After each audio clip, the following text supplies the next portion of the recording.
What's going on, guys? Hey, just want to give you guys a quick update video on my lipo. Um, as you guys can see here, the lipo looks pretty weird, pretty strange.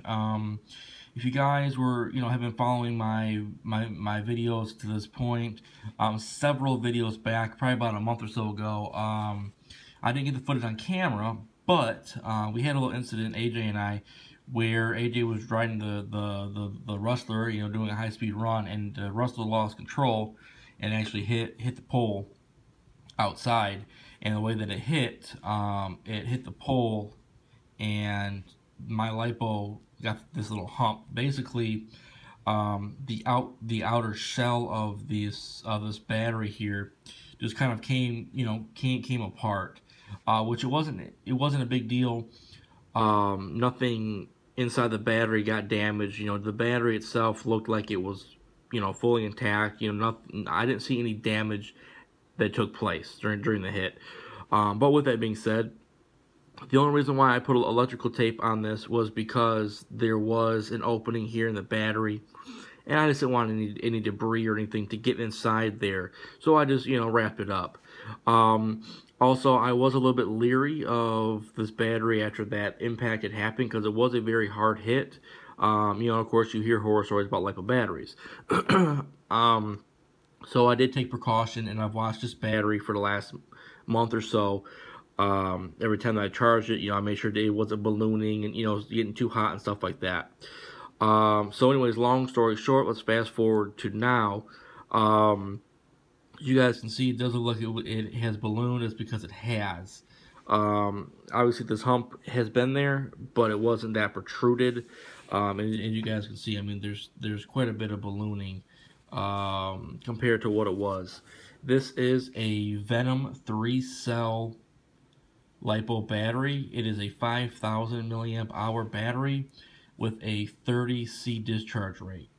Okay, this battery was fairly expensive when I purchased it, so it's definitely a bummer that it's done for now. I will be getting a new battery, a new 3-cell. It'll probably be a Gens Ace battery.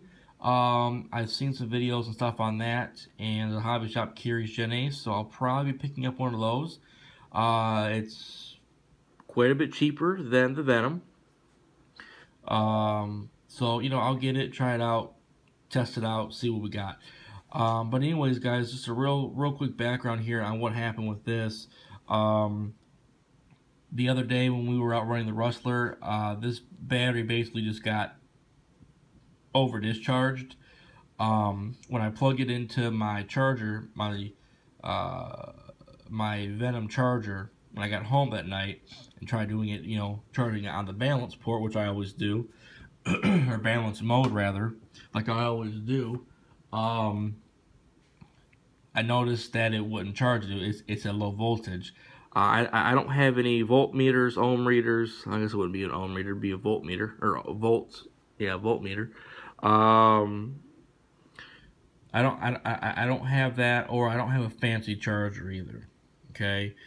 But what I was able to do was I was able to at least plug the balancing in and see that one of the cells were gone. It was only reading 2 cells on this 3-cell lipo. I immediately went and did some research. I looked on YouTube. I looked through some forums. I did probably about 2 hours worth of research on if it was possible to bring back a dead cell lipo. Sorry for the background noise there. The fan just kicked on.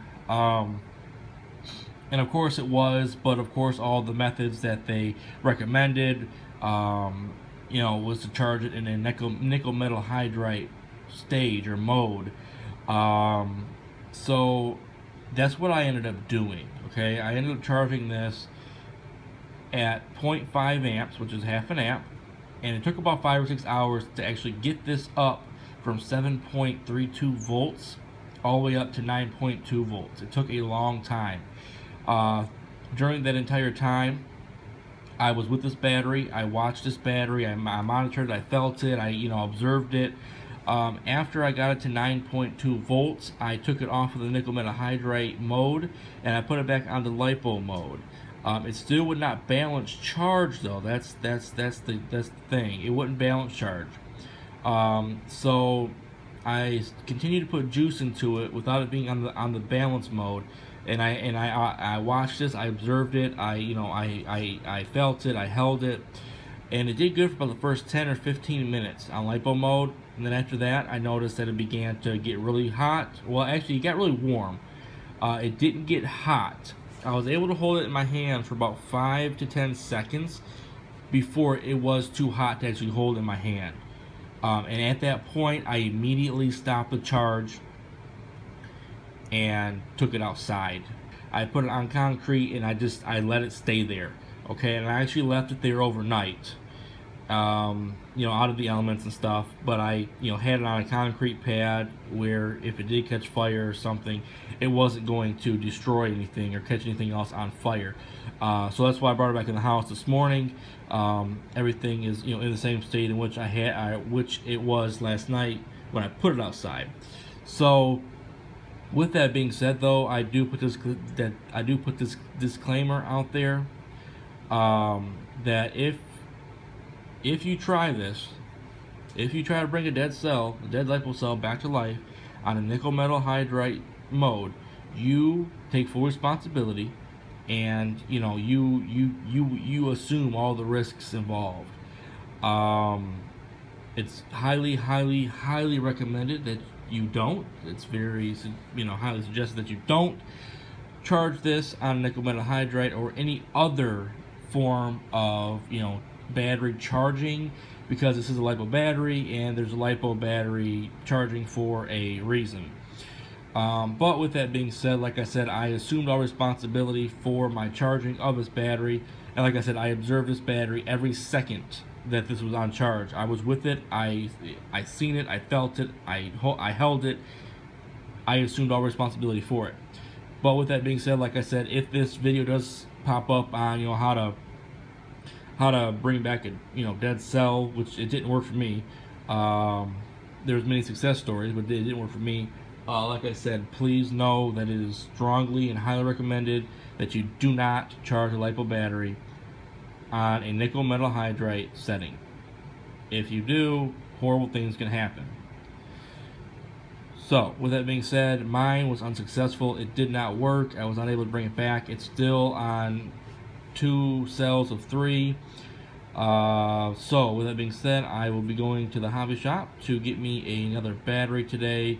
Another 3 cell. It'll probably be a Gens Ace battery. I've never had a Gens Ace. I've had a Venom and I've had G-Force, but I've never had a Gens Ace. So I will probably be getting a Gens Ace today. Try that out. See what it's like. I've heard some pretty good things about them. So with that being said, guys, that's pretty much going to do it for this video. Just wanted to give you guys a quick update on my Venom battery, as I've been concerned about it for the last month or so, and it's finally done, which is disappointing because this was fairly expensive and I only had it for what, 2 or 3 months. But it is what it is. It's all part of the hobby. So as usual, guys, please comment, like, and subscribe. B and C Ultimate RC is still doing their subscriber drive. You guys, I'm sure, have seen the videos on the end of my videos.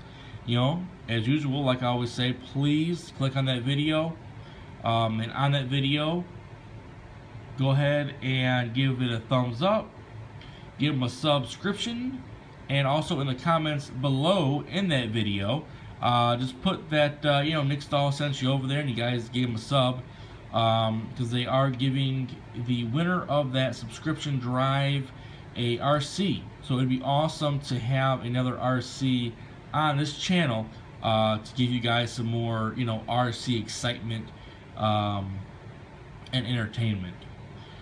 So as usual, guys, until next time, see y'all later.